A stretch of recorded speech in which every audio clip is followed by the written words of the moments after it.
Hi guys, I'm here at Ross the Boss, just marinating a pork chop.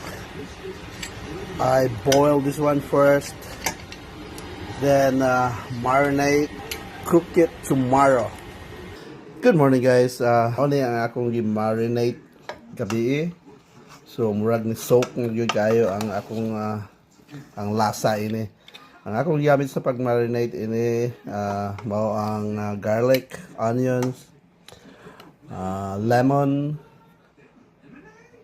konting tuyo, konting oyster sauce, konting ketchup, star anise, bay leaves, and patis. So magsugod na kog prito ani. Ambot unsay nga ini nga luto basta ako ni prito niya ang leftover nga sauce ako sang itapo sa pinirito para mas tender ang iyang unod. Adobo nga pork chop, or bahala na kung say klase nga luto basta maluto. Wa man na say problema kay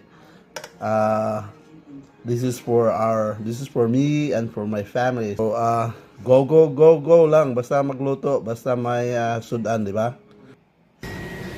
Yeah guys, magpainit na lang tag kawali. Yeah, butangan na tog oil kay prito man. O butangan sa nako og chili garlic oil. Alright, para mas masarap. Okay, sugod na tag prito guys. So, dili na ito yung sinugon kayo kaya nagkuman ini. Ituhon pa man nato nagbalik. Ito lang takuban para di mo pisik. Yeah, balihon na lang. Kanya ini luto na ang both sides. Ato lang i-set aside. Luto na guys. So, ato na ni hawon na.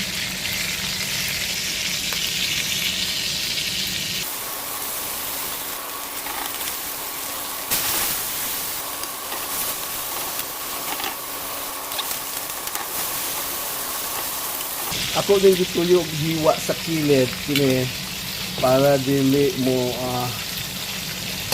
curve pag naluto na kay og kini god mura man ni di mo hiwaan, mura mag mo active round ang iyang meat. Ano na siya nga ako nang gihiwaan. Guys, ayun yun ang sunog. Last na lang ni guys, conversion sa humba nga pork chop. Alright, dito man lang yun.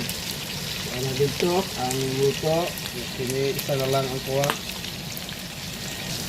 So mag adobo na sa ta, adobong pork chop or humbang pork chop. Okay guys, mao na ni ang last step sa humbang pork chop. Mao na ang pinirituhan na to ganiha. Akong gi-save kay aron mo na sa gamiton today sa garlic and onions. And ito yung garlic. At halo na naman natin yung onions.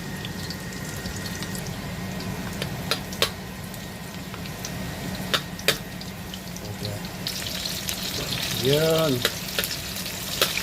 Ayos.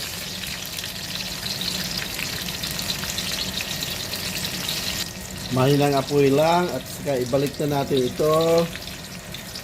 Ibalik natin.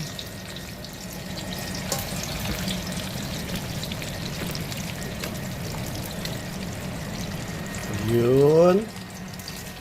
Tapos haluin natin yung sauce na pinagmarinita natin at dito natin ihalo. Okay. There you go. After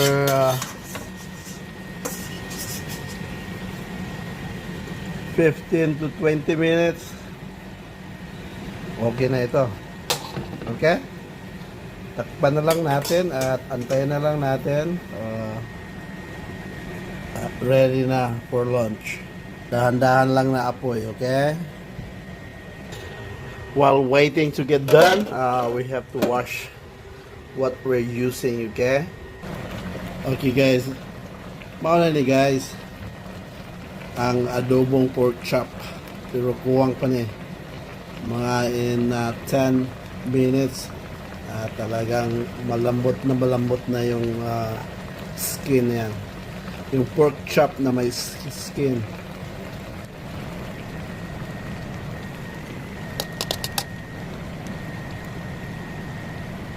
So tender now.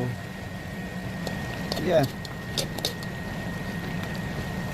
And malapot na rin yung sauce kaya talagang okay na ito. Ito basta ako na magluluto, wala na ang tikiman ito. Ayos na ayos, swak na swak. Alright guys, ito na guys, talagang luto na. Luto na yung humbang pork chop ni Ross the Boss. Kaya na tayo guys.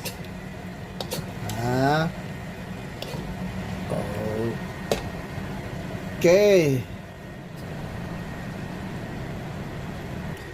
At saka hindi pwedeng makalimutan yung kanin guys.